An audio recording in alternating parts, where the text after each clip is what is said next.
Welcome to the Sports Card Talk Show. Sports Card Talk Show with Kevin Anderson and Lauren Walker, the SkoL Brothers. Welcome to episode 87 of the Sports Card Talk Show. We have Monday Mount Rushmore today, and this one's a little bit different. We have, what team are we doing today? Well, we're going to have a Denver Broncos fan, our good friend Greg at GK45x5, and he's going to do his the rival Kansas City Chiefs. Wow, how do we talk him into that? Yeah, I know. He'll just have to plug his nose and take the medicine and do it?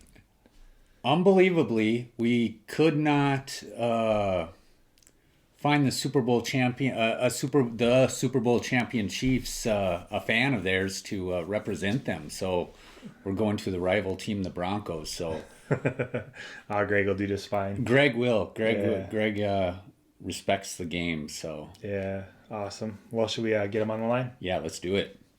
Ring-a-ling ding dong.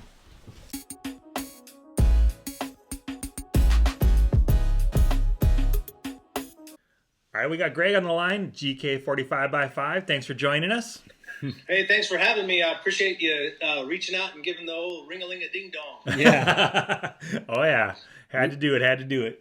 Well, when we're down to our final four Mount Rushmores, and it's getting harder to find people to rep their teams, and we came up with the idea that nobody would do a better job at repping some other team than you. So we put out the bat signal, and you answered, man. Hey, man, I'm humbled, and I appreciate the kind words, and I've got some skin in the game with the Chiefs, because growing up in South Central Kansas, back in the 70s when you only had 3 football games a weekend, the Chiefs were one game, and I was just kind of immersed in that culture. The cool thing about being able to do this and come on and share this Mount Rushmore with you guys is I learned a lot of stuff I didn't know about a team. I thought I knew, outside the Broncos, I'd say this was probably the team that I was the most comfortable with my overall knowledge. And I found out, man, that wasn't the case. So I learned a lot. So I appreciate it for sure. Oh, awesome. Cool. Yeah, nice. That's the funnest part about doing this series is learning NFL history, man.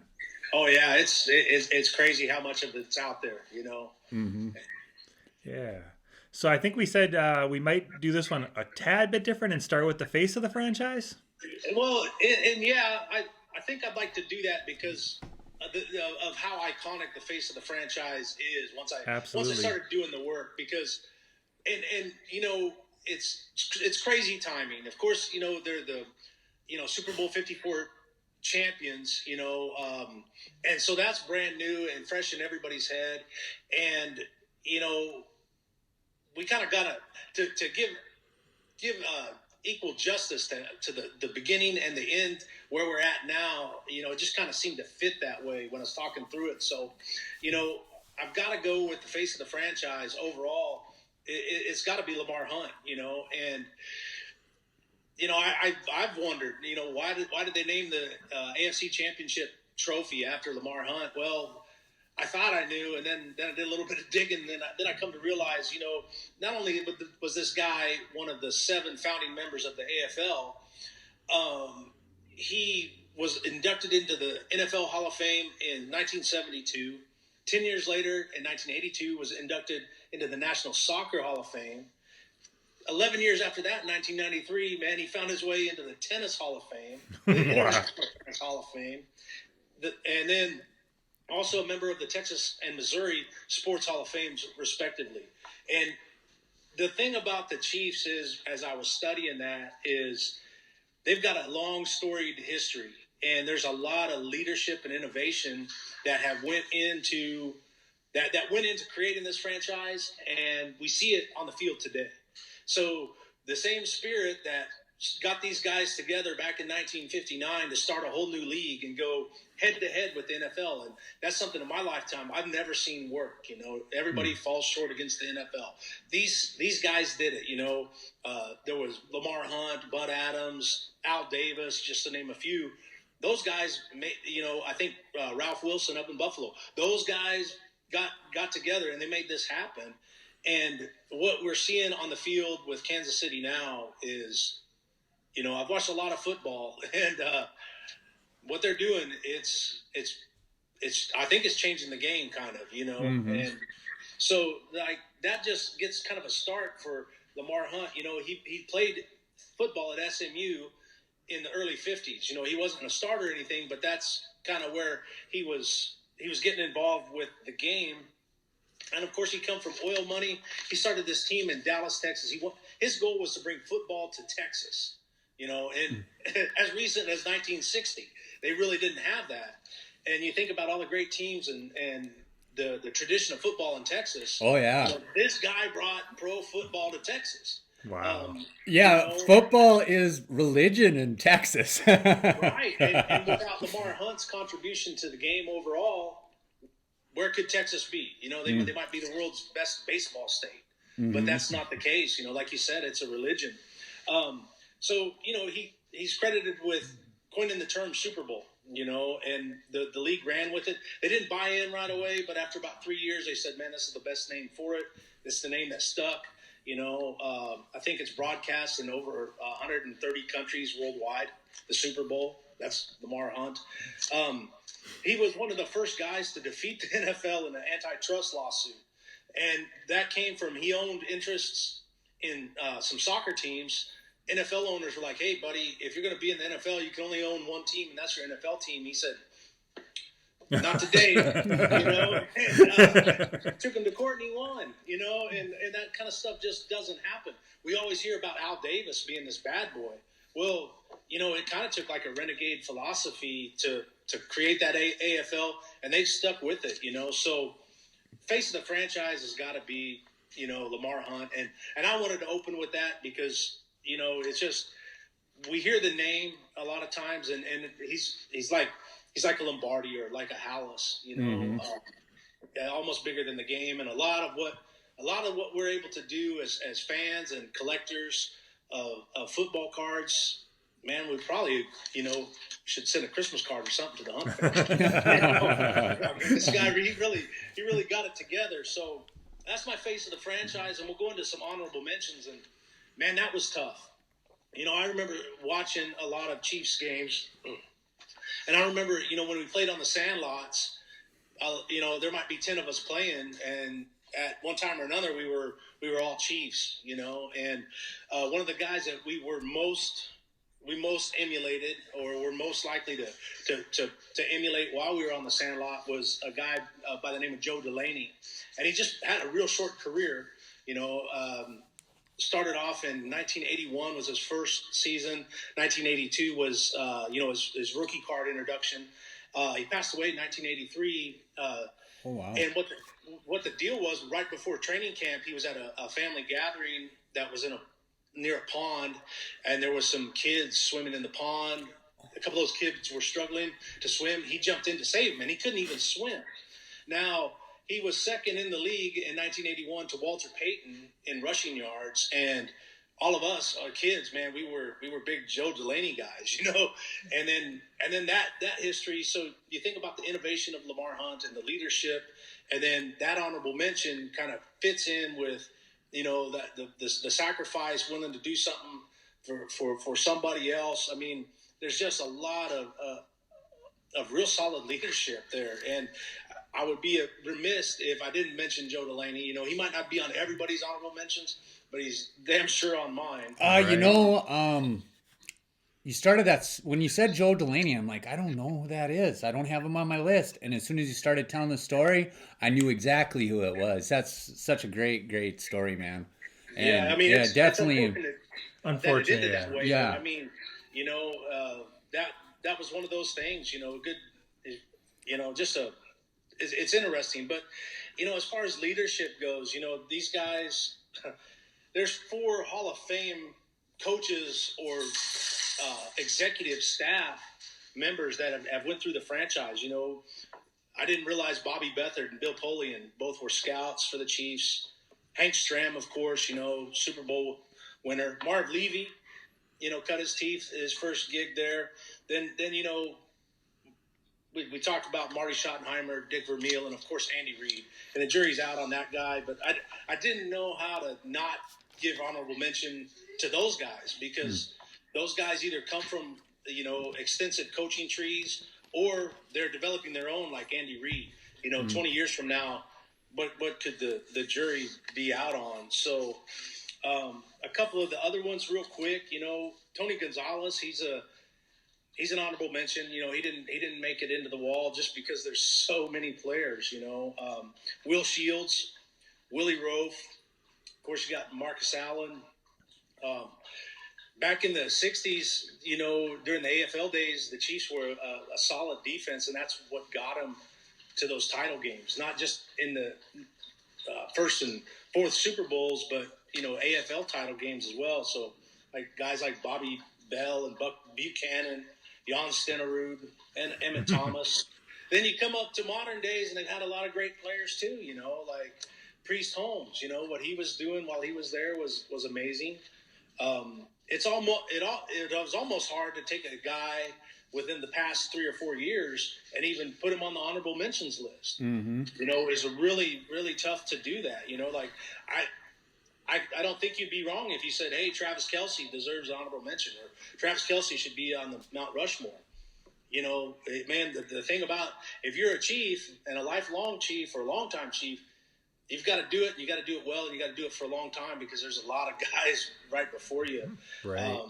So, I mean, that kind of covers some of them. I'm thinking that I talk about Marcus Allen. A lot of the records he set was, as a Chief there in Arrowhead. So it's just a great history, and there's so many names to add to it that it's really tough to nail it down. But I was able to trim it to 4 names, and it's a mix of old and new, and there's a lot of times, like earlier this year, the NFL 100 came out, and even I was wondering, I was like, what are some of these old guys doing on this list? Guys from 1930, guys we never saw play. Mm-hmm. So sometimes it's hard to put them up there where maybe they belong, and it's hard to keep the new guys separate. No different here, but I wanted to represent both sides, old and new. We got some Super Bowl 4 winners, and we've got some Super Bowl 54 winners, and a guy in the middle. So to kick it off, I'm going on the defensive side of the ball, and I got to go with Willie Lanier. So this guy, played for the Chiefs from 1967 to 1977. He was an 8-time All-Pro. He was an AFL All-Star for 2 of those years, and then NFL Pro Bowler for 6 of those years. He was elected to the NFL Hall of Fame in 1986, the College Hall of Fame in 2000. He won the NFL Man of the Year award in 1972. I'm not sure what he did, but going back to that leadership, he was doing great things, and I didn't even realize the Man of the Year went back that far. So I kind of almost thought it started with Walter Payton. That's what it's. Evidently, it's as old as I am. Yeah. He was a member of not just the NFL's 75th year all-time team, but he's also a member of the NFL's 100th anniversary all-time team as well. He was a Super Bowl 4 champion, like we said. He's in the Kansas City Chiefs Hall of Fame. They retired his number of 63. And one of the most interesting things to me about Willie Lanier is, well, he's on Madden, and that's always a big plus for me. But and then I saw him on when they did the NFL 100 special for the linebackers this past year. He was sitting at the table with Ray Lewis and I can't remember the other 2 guys, but he was there. Lawrence Taylor, Lawrence Taylor, Harry Carson, Ray Lewis, and Willie Lanier. Well, Willie Lanier came into the league in 1967. In his first season, he was one of 2 black middle linebackers that were starters, and he kind of talked about that a little bit as he broke the barrier, because at that time, a guy like Willie Lanier wasn't going to be the quarterback of the defense. didn't work out that way. And he broke through that, showed that he was just as capable as anybody of doing it and doing it well. I think if we look at all the great linebackers since Willie Lanier, had it not been for Willie Lanier, maybe we're not talking about some of those guys the way we would, you know. I mean, there's so many great linebackers that, you know, when you listen to them and they talk in interviews, he's a name that always comes up. So, I had to put him there. Yeah. The man of the year, he right in line with Lamar Hunt. You know, he was an innovator. He brought something new to the table. It's just had to put him there. So going from the offense or from the defense, we're going to go to the offense, and of course it's got to be Len Dawson. And I didn't really think anything about Len Dawson other than, you know, hey, he won the Super Bowl with the Chiefs. And I knew when I was a real small kid, no one really liked Len Dawson, you know, because he was at the end of his career. And once I did a little bit of digging, I was like, oh wow, this is pretty cool. So Len Dawson, you know, he had a 19-year NFL career, and you think about it, he started in 1957, and to go from 57 until 1975 is pretty impressive. You know, that not many guys were doing that back in those days. So he started off with the Steelers from 57 to 59, went to the Browns, 60 to 61, was traded to the Chiefs, or at that time, the Dallas Texans. And he played with the Texans/Chiefs from 62 to 1975. He also credits that trade with saving his career. So in those 19 NFL seasons, he had 3 AFL championships, 1 Super Bowl championship, of which he was the Super Bowl MVP. He was elected into the NFL Hall of Fame in 1987. He's the Chiefs' all-time passing leader, or passing yards leader, passing touchdowns leader, and leader in wins. He was the 1962 AFL MVP. He had 4 AFL passing titles, 6-time AFL All-Star. He led All-Pro quarterbacks from 1962 to 1967 with 182 passing touchdowns. So both NFL and AFL, he led them all. Of course, he was also an NFL Man of the Year in 1973. So. Oh, wow. Not only did the Chiefs have a Man of the Year back in the 70s, they had a back-to-back Man of the Year. Yeah. And I was like, man, that's crazy. You know, I don't know that we've seen that since. Mm-hmm. So once again, it speaks to that leadership. So his number was retired as well. And after he was done playing football, he still stayed connected to the game. And you know, that's one thing that really impresses me about players is when they make a lifetime contribution to the game. Yeah. Because sometimes I think as fans, we get caught up in just their playing careers and don't give them enough credit for, you know, all the blood, sweat, and tears they put in over time to football. So he co-hosted HBO's Inside the NFL from 1977 to 2001. He was an NBC analyst from 77 to 82. He did the Chiefs radio color commentary from 1985 until 2017. And in 2012, he was awarded the Pete Rozelle Excellence in Broadcasting Award. You know, and as if that wasn't enough, in 2008, he won the Walter Camp Distinguished American Award. So, you know, how could you not put a guy like that up in granite? Right. You know, I had no idea. You know, I've got a newfound respect for him for sure. And of course, it's got to be my all-time favorite photo is of him at halftime of, I believe it was Super Bowl I. You know, smoking the cigarette and having a Dr. Pepper or whatever, a Coke at his feet, you know, at halftime. Right. So now we're going to go back to the defensive side of the ball. And, you know, we've got to give a shout-out to the late, great Derek Thomas. He had a 11-year career. He played from 1989 to 2000. He was a 9-time Pro Bowler.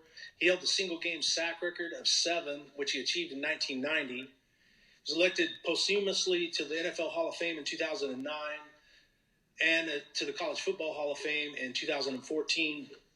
And one of the things that got him in the College Football Hall of Fame was he was the 1988 Dick Butkus Award winner at Alabama with a single-season NCAA record of 27 sacks.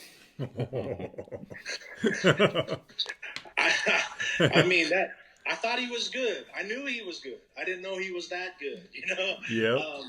The NFL Defensive Rookie of the Year in 1989. He was a 6-time Pro Bowler, 2 times NFL First Team, 4 times NFL Second Team. He was the NFL sack leader in 1990. He made the NFL 1990s All-Decade Team. This guy, 3 in a row. 1993 NFL Man of the Year. His number 58 was retired. He ended up with 126.5 sacks. Chiefs all-time leader in sacks, safeties, fumbled, forced, and recovered. And the Chiefs Player of the Year honor is named after him. So if the Chiefs nominate you as their Player of the Year, you're winning the Derek Thomas Award. So, unfortunately, his career was kind of cut short by automobile accident. But, he's deserving of being up there on that wall, I believe. I remember hearing that news. I also remember when Derek Thomas came into the league, and there was that excitement that this is the next Lawrence Taylor.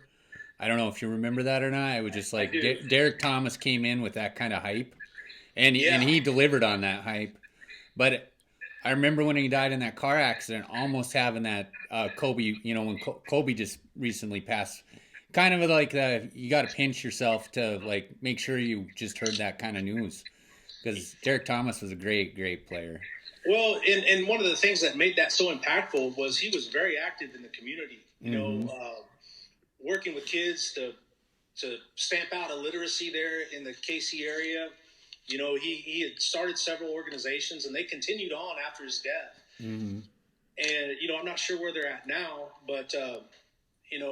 He left a legacy, and I think sometimes when players do that, when they use that platform to create those legacies, those unfortunate the news of unfortunate events always hits a little closer to home for each of us. Mm-hmm. So, last but not least, man, is a guy that if we're not familiar with him, we're going to get familiar with him over the next few years, and. You might say, well, the guy's only been in the league for a couple, 3 years. He doesn't really deserve to be on anyone's Mount Rushmore. But, Patrick Mahomes is the real deal. And I've watched a lot of football, like I said. I'm not by any means an expert. I don't get paid to talk about it. But I've watched a lot of the game. And, Tom Brady, TB12, he may be the GOAT. But I'll tell you what, Tom Brady's never done. And that's take a team from a 24-0 deficit in the divisional round of the playoffs and end up winning by 20. Tom Brady's never taken a team in a conference championship being down by 10 and then ended up winning 35-24 by another 11 points. And although Tom Brady had a great comeback against Atlanta a few years back, there wasn't 8 minutes and 43 seconds or 8 minutes and 53 seconds left in the fourth quarter, down by 10, and end up running off 21 unanswered points to win 31-20.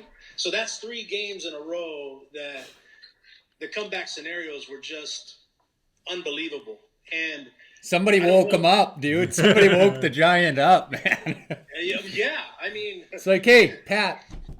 It's time to start playing, man. and he did it with he did it with a composure and a humility that we don't see from a lot of players. He just went out there matter-of-factly and got it done. And in his short career, really that first year on the bench behind Alex Smith. So we're only looking at like two years of playing, and even this year he missed 4 or 5 games due to knee dislocation. Yeah. So. Let's just say this guy's played, I don't know, maybe a full season if you're including playoff games. He's a Super Bowl champion. He's a Super Bowl MVP. He's made the Pro Bowl twice. First team All-Pro 1 year. NFL MVP in 2018. NFL Offensive Player of the Year in 2018. NFL passing leader in 2018 with 50 touchdowns, one of only 2 quarterbacks with 5,000 yards and 50 touchdowns in a single season. So him and Peyton Manning, and that's a lot of people would say Peyton Manning's pretty elite company. He's one of 2 guys to do it. He's one of 4 black quarterbacks to win the Associated Press Most Valuable Player and one of 3 to win Super Bowl MVP. So, and what's exciting about that is, hopefully the narrative changes, and sooner before later, we just see these guys as great quarterbacks. That's really all that needs to be said about it. What he's doing and some of the things that he's doing are really changing the game. And a lot of it may go back to the sevens that these guys are playing at a younger age, and some of the development camps that teach, quick reads and alternate styles of play. All I can say is the position's changing, and I think Patrick Mahomes has a lot to do with it. And hopefully one day we're just talking about great quarterbacks, and we don't care about where they come from or what they look like. We just know that they can play ball. So I'm proud of him for being able to rise above that and set a standard that, man, if that's the standard of today, man, what are we going to see in 25, 30 years? Yeah. And that's really all I got to say about it. I think that was the 4 guys, after looking at this long, illustrious history of a sports franchise, that was the 4 names that I was left with, after sifting through all of the greats that have played there. Perfect. Yeah, I loved your list, man. I mean, you can't help but think about Patrick. It's kind of like, is it too soon to put Patrick in, on the list? And I don't think it is. I have to agree with you. And MVP and Super Bowl MVP in his 2 years that he's played. I mean, the guy could have, have a pedestrian career from here on out, and he's probably going to remain on that Mount Rushmore, Well, yeah, I don't know that he's capable of having a pedestrian. Yeah, career me neither, man. He's driven, Yeah. And he continues to get better. He's in a system that's going to continually adjust to his strengths and mitigate his weaknesses. I think he's the real deal. Oh, I do too. I totally do. I just, I mean, he could do nothing for the rest of he could retire and be on the Mount Rushmore, I think. What he's done in 2 seasons, other guys dream they could do that in a career, Right.